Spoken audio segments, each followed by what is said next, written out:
Hey guys, Dalton here with Real World Bass Fishing. Got a good question today from some beginners asking about different patterns of the season, what I like to throw, things of that nature. And, I think, a lot of us can really use this from pros to beginners. Some of us get confused and mix up the patterns that the bass do. And a lot of us have different ideas. So I'm going to go into it. I'll start with spring and fall because they are a little bit similar. The only big difference is the bass spawn during the spring or when the water gets above 60, I think it's like 60 degrees, that's when they start spawning. And generally they're feeding a lot more. You throw them on their beds, you know, going to be a little more aggressive and they're going to eat it.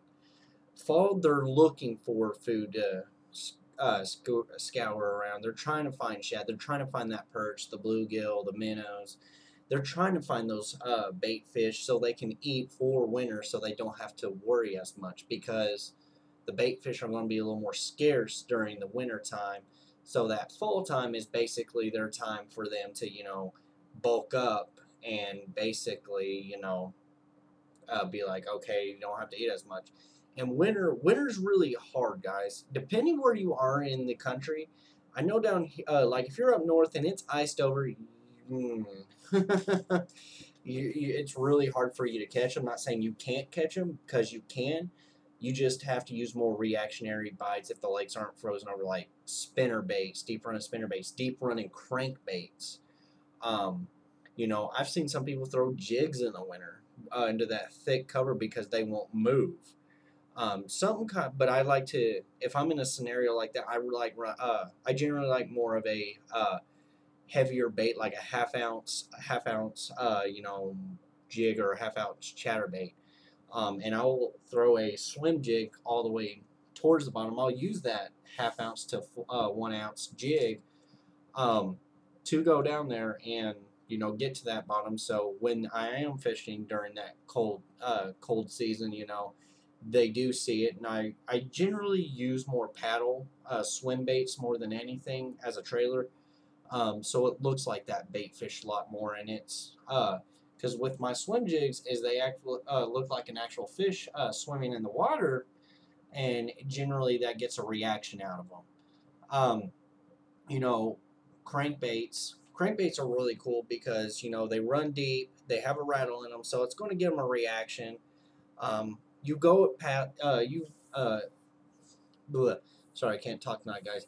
Run it past them. Don't slow it down horribly much, where the point where they can actually notice, oh, hey, it's not a real bait fish. But you don't want to burn the bait too much. I know people who do that. That works good for them. I'm a big bait burner, but I'm here to tell you, sometimes that's not what they want. Sometimes they want it low and slow, but not slow to the point where they can see it. About an average speed. Um, Summer, let's get into summer a little bit. Summer is a little bit like winter. They're running deep. They're behind cover. They're or deep into cover under bridges, or they're deep in water if the lake or pond you're fishing or creek, whatever you're fishing, doesn't have a lot of vegetation or doesn't have a lot of cover for it, like bridges, hydrilla, trees, things of that nature, uh, logs, all that good stuff. And that's key. That really is. I mean, if you don't have a lot of that, then they're going to run to the middle of the lake where it's about 20, 30 feet, if not more, and they stay down there. There's two reasons why. One is because the oxygen's more dense down there and they can breathe better. Two is because their eyes aren't very well protected from UV rays like us. Um, so they have to run a little bit deeper to get out of that sunlight, or they run to cover. If there's a lot of cover, like here in Texas, we had a good rain, a little too good. The vegetation is very, very plentiful, so the bass are staying towards more of that cover instead of running deep. And you're going to see guys. I've seen guys this year that do patterns that you only usually do in springtime. This time last year, they weren't doing that. Had the deep crankbaits already out, the Spro, the Strikings, whichever ones you use, and they had them, and they were throwing 20, 30 plus feet down in there, and that's how they caught them. But this year the vegetation's a little more plentiful, so the bass are staying more tight to cover. Uh, because plants produce oxygen, even in the water they do. So if there's really good plant life and it doesn't look like it's dead or dying off, you're going to be all right. They're going to stay over there. With this year, we've had the vegetation's real good, especially with the rain we've had. So they've been sticking a lot to cover, and I've been catching them under bridges, underneath cover, underneath trees, things of that nature. So, it's really going to depend on you. Um, what else is there? Oh, don't be afraid to throw a new bait. Don't do it in competition. But if you're out on a day on your local pond, be like, you know what, I got this new bait. Let's try it out. And what I tell people is make yourself work that bait until you feel confident in it. I wasn't confident in jigs whatsoever. I was like, man, I'm not catching anything on this, and I'd switch back to my finesse baits. I can catch them on plastics all day long. It's easy. But when I switched to those jigs and I finally got the results I wanted, I was really impressed because with me on jigs, I guess a lot of pros can agree with me, you get a lot out of it. There's a lot of, it gets, the smaller fish really don't try to eat it as much. It's more the bigger ones or the good quality ones that eat it more than anything. So generally I throw those crankbaits and jigs. I usually throw in a little bit faster gear ratio, 6-4 to 1 and higher. Finesse baits, I still, some finesse baits I throw on a 7-1 to 1, but I generally throw my finesse baits on a 6-3 to 1 on braided line right now because the water's been turned from the rain and everything. So I'm able to use that braid and I'm able to cut through that water a little bit better. Also, I'm also able to I'm also able to get through that cover a lot better. I'm also got a bigger, thicker line.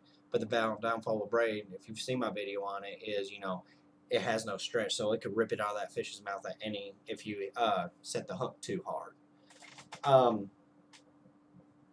Cool thing, just some little tips for you guys. Basically, spring's going to be the easiest time for you. You're going to see, after when that water starts getting about above 60 degrees plus, bass are going to start spawning a little bit. Here it's usually April to May when it starts happening. Sometimes even March. It could start early March. I've seen it just depending on. Yeah, sorry about that, guys. I want to make sure I was telling you right. Yeah, March through May is generally when I start seeing a lot more results. Summertime, generally they slow down a lot. The babies are born, they're still watching the fry and everything, but at the same time they're staying thicker in the cover. They're not eating as much. That's when you need to start going like at early morning, afternoon, evening. And if you do go in the middle of the day, look for cover. Look for bridges. Look for down trees. Look for something like that. And throw it in there. Generally, I see them any kind of place that would produce shade, chunk it in there a few times and be patient with it because the first time they might not hit it. It may take you a couple times to get him to bite it. I remember when I was at Bear Creek, one of the bass I caught, he got caught in a tree. Went and got him, but the thing is, I threw in there 15 times. Most people say 6 or 7 times, I'm done. Summer down here, you really can't do that.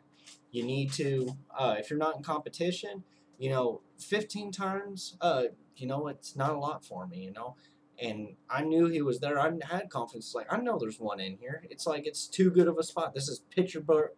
This is book one. This is Bass Cover 101. If you look in a book for bass cover, this is going to show this. So, just something to keep in mind, guys.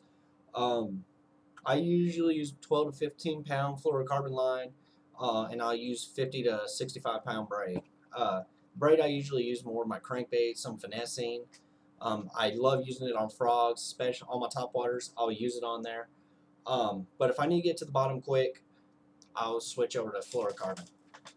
With that being said, guys, hit that like button below. Make sure you subscribe to us too. Thank you for watching. God bless, guys. You've been watching real world bass fishing.